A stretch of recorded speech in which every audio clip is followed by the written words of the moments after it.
حضور اقدس، یہ جو ساری کہانی ہے حضرت ابراہیم علیہ السلام کی، اور میں اس کو کربلا تک لانا نہیں چاہتا، حالانکہ جو قربانیاں ہیں وہ ہمیشہ مسلمانوں کی زندگی کے اندر اور پیغمبروں اور نبیوں کی زندگی اور ان کی اولادوں کے اندر جو ہیں وہ پیش رہی ہیں۔ یہ فرمائیے کہ جب آپ چھوڑ کے چلے گئے اور زمزم نکلا وہاں پہ، پھر آپ نے وہاں پہ تقریباً کچھ سال گزارے، پھر آپ کی اسی جرہم قبیلہ تھا جس سے میں کیا، آپ جرہمی قبیلہ تھا نا، جرہم قبیلہ تھا جہاں پہ آپ کی شادی ہوئی۔ والد جب واپس آتے ہیں تو وہ اپنے اسی بیٹے کی بیوی سے ملتے ہیں اور اس کو کہتے ہیں کہ تمہاری شادی کیسی ہوئی ہے۔ وہ اپنے شوہر کے بارے میں ذکر کرتی ہیں، بخاری شریف ہے، تو وہ کہتی ہے کہ وہ میرا خیال نہیں صحیح رکھتا، وہ ان کی بدتریفی کرتی ہے۔ آپ اس کو پیغام دے کر جاتے ہیں کہ اپنے گھر کی جو دہلیز ہے یا اپنے گھر کی جو چٹخنی ہے یا کنڈی ہے یا جو بھی ہے چیز، اس کو وہ بدل لیں۔ اس کے اوپر حضرت اسماعیل علیہ السلام جو ہے وہ اپنے باپ کے کہنے پہ اپنی بیگم کو چھوڑتے ہیں، لیکن دوسری بیگم جو ہے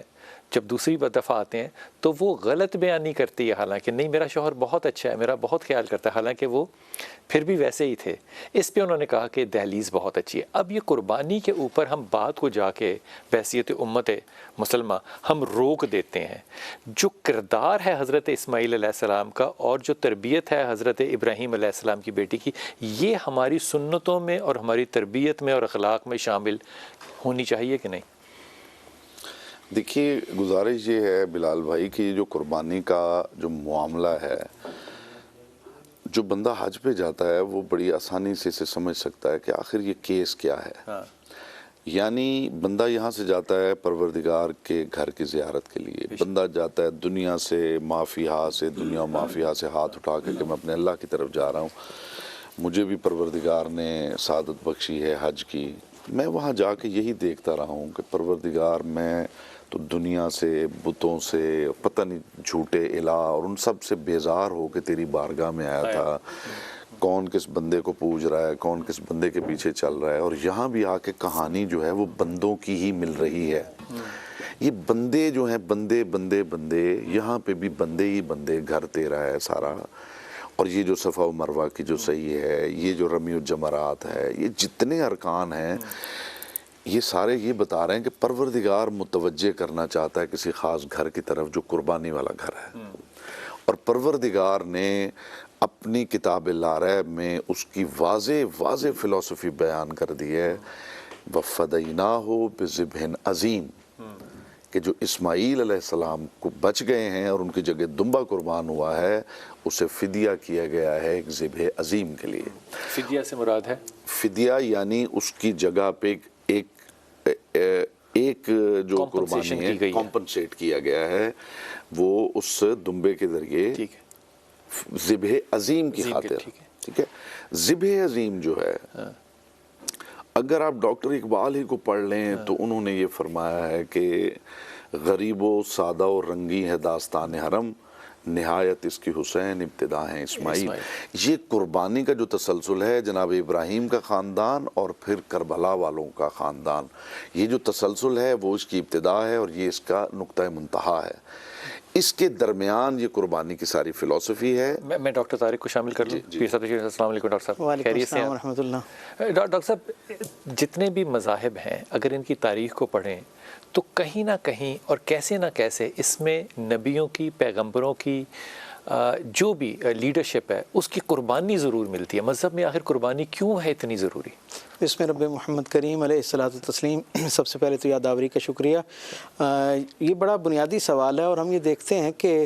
اللہ کی توحید، اللہ کے ساتھ لوگوں کے ٹوٹے ہوئے اور کمزور ہوئے تعلق کو جوڑنے کے لیے جن لوگوں کا بھی انتخاب کیا جاتا ہے،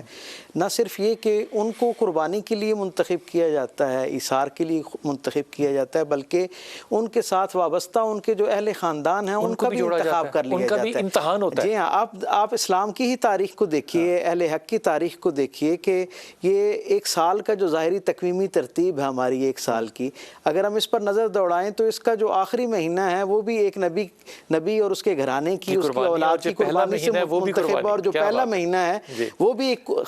رسول صلی اللہ علیہ وسلم کی جو ہے وہ خانوادی کی قربانی کے ساتھ وابستہ ہے۔ اور آپ یہ دیکھیں کہ کیا عجیب معاملہ ہے کہ یہ قربانی اللہ کے ہاں اتنی اعلیٰ درجے کی قبولیت رکھتی ہے اور اتنی قربت کا ذریعہ بنتی ہے، اللہ کی طرف سے لافانی عزتوں کے پیام کا ذریعہ بنتی ہے کہ اللہ نے یہ جو آخری مہینے میں قربانی دینے والا گھرانہ ہے حضرت ابراہیم علیہ السلام والا، ان کو بھی درود میں شامل رکھا ہے، اور جو آخری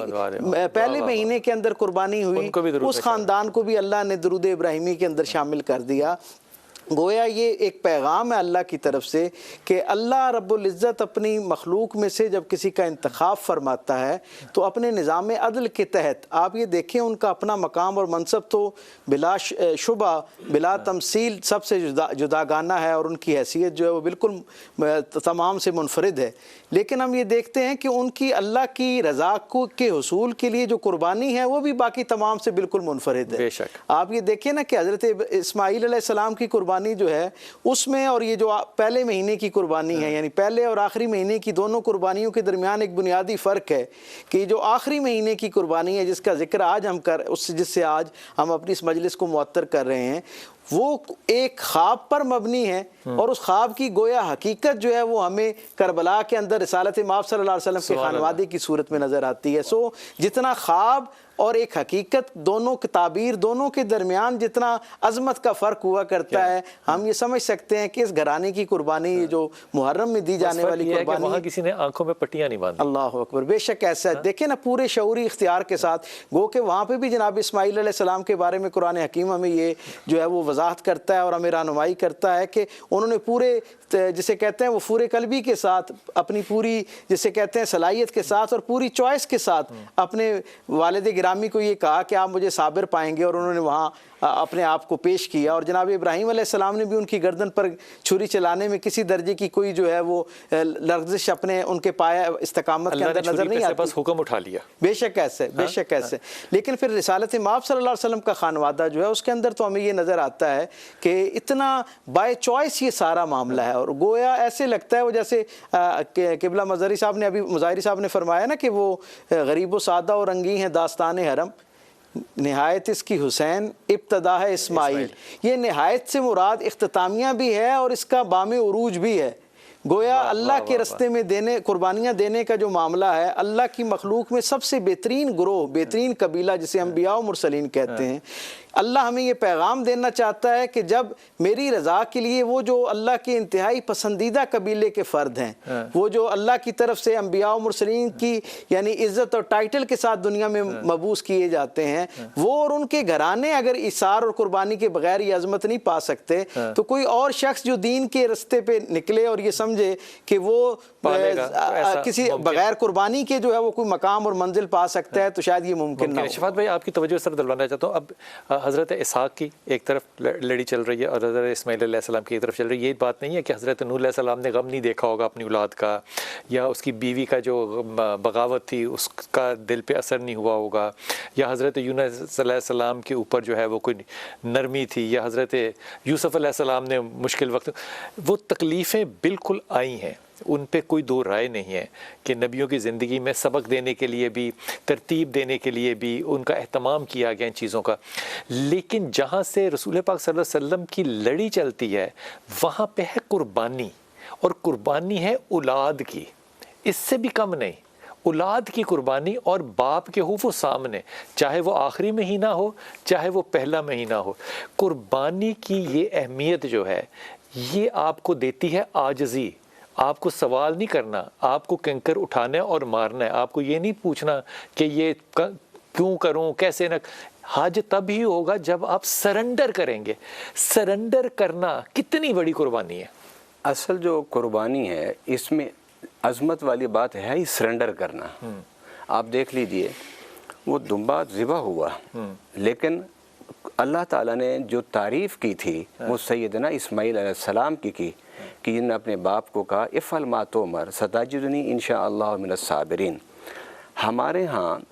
ہوتا کیا ہے کہ ہم نے حیرت نہیں ہوتی کہ 6-7 سال کا بچہ کہہ رہا ہے ابا آپ مجھے صابروں میں سے پائیں گے، صابروں میں سے پائیں گے، کیسی بات ہے۔ اب حضرت اسماعیل علیہ السلام نے جو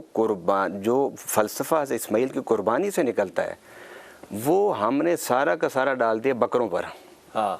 کہ 3 دنوں میں بکروں کو پکڑو اور چھتروں کو پکڑو اور ان کی گردن پہ چھری پھیر دو۔ یہ سنت ابراہیمی ہے، یہ حضرت اسماعیل علیہ السلام کی سنت ہے